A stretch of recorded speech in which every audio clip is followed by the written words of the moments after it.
Mike's Daily Podcast. Episode 1159. Hello, it's Mike Matthews broadcasting from Cafe Anyway, located somewhere in Podcastro Valley, Mont. Today, we hear from Madame Rootabega, Valentino, Bison Bentley. Plus, we bring you the fascinating, interesting segment called This Is Interesting. We'll find out about someone. Mike's Daily Podcast. In the political world that, well, has just gone down in history. We'll find out why. Well, Mike's Daily Podcast. I found out that there is something in Castro Valley that's really cool to me, and that is overpriced food being sold out of trucks in a truck, the food truck, thing that happens on Tuesdays. That's really cool. I brought my dog. Mike's Daily Podcast. My dog Basil the Boxer. We were walking around and we saw all these food trucks, and they had Mike's things like Daily lemon curd Podcast bars, oxtail soup, and tacos, fish and chips, pizza, all kinds of those food truck things. But you know, food truck stuff is never cheap. So I was intrigued. I was not hungry, for I had a ginormous burrito before when I got off of work. I get off of work around like 1:30, and I had this ginormous burrito. And I love California, because you can't get burritos like this anywhere. I'm sorry, not even Mexico. These are the most beautiful burritos are in California. I missed them so much when I lived in Alabama. And, oh my gosh, I had one. And you gotta go to a taqueria. A taqueria is the best. Don't go to Chipotle. Don't die eating at Chipotle. Am I right? They've got the diseases. Am I right? That's a current topic. No, it's not. They fixed that. You can go to Moe's. I went to a Moe's in Alabama, and then I tried to go back to that Moe's, and it was gone. And I noticed that happens a lot with Moe's. They're here today, gone tomorrow. But oh, look who just walked in. Who was here today? Hello, my commander. It's Madame Rootabega. I love a good burrito too. You do? Yes, my commander. I eat them all the time. They are so delicious. Ooh, make my stomach hurt. Yeah, they will make your stomach hurt if you eat a bunch, for sure. They're full of, they can be greasy. You've got your beans in there. You got your cheese and your sour cream. All these wonderful things, guacamole. Although you must be careful, because a lot of taquerias will charge you more for putting guacamole in your burrito, and they don't do it. They lie. I've noticed this a lot. So just don't believe. Conspiracy theories. That's my burrito conspiracy theory. What else was I gonna say? Oh, yeah, so it's my own damn fault. I ate this ginormous burrito, and I missed out on the great food truck food. But every Tuesday night, apparently, they do this, and they've been doing it for a while. So I'm gonna take my boxer there. And another fun thing I did yesterday, Sia is starting to get popular with a song, Tricks, Cool Tricks, or whatever it's called, Good Tricks, I forget, something like that, Neat, something. And she, memory is just dissipating, gone with the wind, and she is starting finally to get popular after, when she first really popped up on everyone's radar, not everyone, but the cool people's radar, was with 07. And she sang, when I'm with, I get straight from you. It was called Destiny. And so she's I've completely ignored the people that walked in. I'm so sorry to you guys. That's all right, Mike. Hello there, Mike. It's Valentino, the parking attendant. And this is Bison Bentley. Do you know that? Mike, did you know that Sia is Colin Hayes' niece from Men at Work? Do you know that? Do you know that? Sorry, I took your line, Bison Bentley. That's all right. I don't have a copyright on it. Do you know that?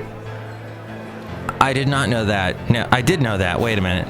But thanks for reminding me. Yeah, Sia was with 07, and watch on YouTube her performance. It's a live performance with 07, and she is so she was probably 20, 22, early 20s when this was videotaped back in the late 90s, and she's just such a, so she's such a little natural blonde beauty, I think from Australia, and so she's just so talented. Her voice, now you gotta like the voice. She does sing kind of through her nose, but then over the years she just kept coming out with more and more stuff and writing more and more stuff and writing stuff for other people, and just this force to be reckoned with.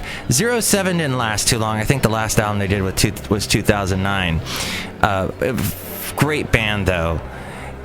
So they lasted about 10 years, but she keeps going and going, and here we are, 2016, and she's finally getting a hit song that's getting played on all the radio stations. So good for her. I loved Chandelier. I don't know. Call me a little pansy. Isn't that a flower? A pansy? I'm seeing the lilies everywhere. Consider the lily.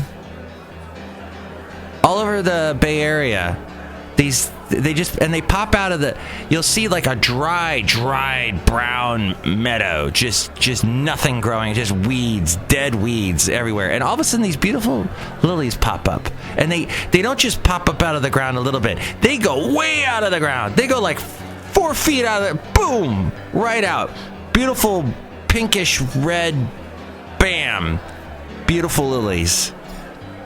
I think that's what they're called, lilies, but consider them. It was, I thought it was Stormy Phoenix's birthday. Who's Stormy Phoenix? Stormy Phoenix is someone I work with at the radio station in Pleasanton that I work for. They're a hot adult contemporary station, and they're the ones that just added Sia. And she then informed me it was not her birthday, Stormy Phoenix. But we had this long email session back and forth, and we were talking about all kinds of things. Thank you, Stormy Phoenix, for your conversations with me and using email. No, we didn't use chat or Facebook Messenger or any of your hoity-toity little Skype. We used email. We went old school. Yeah. And it was like... oh, crud, I can't remember whose name it was, but that guy, he started basically the internet was the anniversary. He started the whole HTTP thing, protocol, websites and whatnot, sprung from that. If you're smart and know tech, you know what I'm talking about. It was his birthday yesterday, so belated birthday to him, or the birthday of that.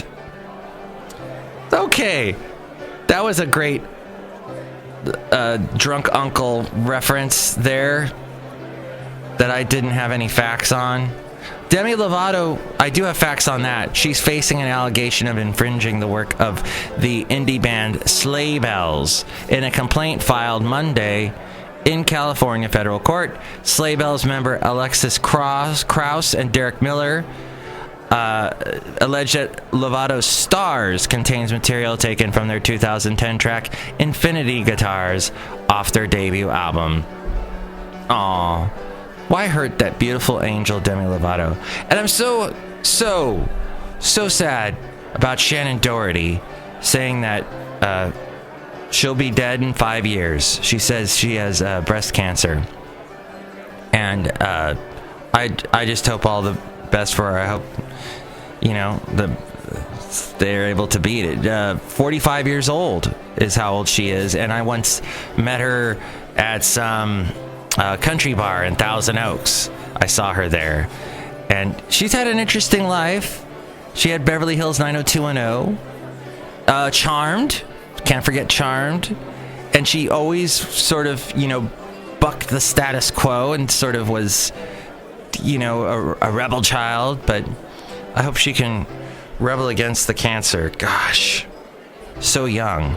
So that was a bit of a shock. I don't know if you've heard that news yet about Shannon Doherty.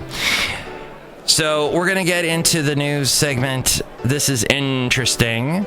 And look at some person that's risen to prominence in the media, gotten a lot of exposure for interesting reasons in just a moment. But check out the website mikesdailypodcast.com, where we have links to all kinds of interesting places to listen to the show, and you can help out the show through the Amazon link if you click on that and buy anything that helps us out. There's also the link to the PayPal. You'll get a special greeting from all the Cafe Anyway characters.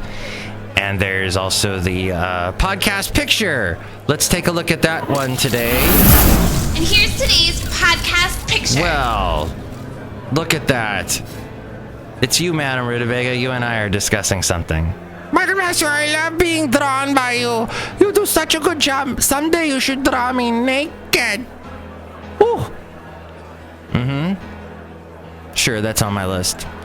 And then we have this is interesting. This is interesting. Wow, this is interesting. So Stephen Bannon has taken over for Donald Trump's campaign executive. He's formerly, I guess he's still with Breitbart News. A former Breitbart News spokesman slammed Stephen Bannon for allegedly using racist rhetoric during editorial meetings at Breitbart, and said he sounded like a white supremacist. It sounded like a white supremacist rally, while a Trump ally calls the new CEO a positive addition to the team. Kurt Bardella, who worked with Bannon at Breitbart for 2 years, says the former Breitbart News chairman regularly disparaged minorities, women, and immigrants during daily editorial calls at the publication. Quote, if anyone sat there and listened to that call, you'd think that you were attending a white supremacist rally. He called Bannon's nationalism and hatred for immigrants, people coming into this country to try to get a better life for themselves. This is someone who has a very low moral compass. And the idea that this is the type of person that Donald Trump, as the Republican nominee as president, would have closest to him is very disturbing. Mr. Bannon also had a big stake in the Jerry Seinfeld show, Seinfeld. He makes a bunch of money off of the residuals off of that, interestingly enough, through some connection with Castle Rock and all that. This person that used to be with Breitbart, he quit Breitbart in March in protest over how he believes the news organization handled allegations by then reporter Michelle Fields that she was manhandled by Trump's campaign manager at the time, Corey Lewandowski. Police charges filed against Lewandowski in the case were later dropped. Bardella said he believes the Breitbart News organization did not defend Fields over the incident. Asked how he thinks Bannon's hiring will affect the Trump campaign, Bardella said it's going to look exactly what it's looked like to this point. Chaos, undisciplined, a lot of attacks, negativity. No vision of moving the country forward. This according to ABC News. As we go outside a cafe anyway, we're bringing you Mike's Daily Podcast somewhere in Podcaster Valley. Somehow, Stephen Bannon is sort of the dream pick for Donald Trump. Kind of looks like Donald Trump. Kind of big guy. Kind of bloated. Kind of gray. Or is gray, but kind of color in it. Kind of. Wasn't it great having the wonderful Marco on the show yesterday? So informative. That was the first time he sat through going to Cafe Anyway and all that, and the singing and stuff. Next show, it's going to be Chely Shoehart, Floyd the Floorman, and John Deere, the engineer. Enjoy your burrito. Oh wait, that's somebody else's sign off. Mike's Daily Podcast is written and produced and performed by Mike Matthews. His podcast is super easy to find. Download or listen to his show and read his blog at mikesdailypodcast.com. Email Mike now at mikesdailypodcast@gmail.com. See you tomorrow. Bye!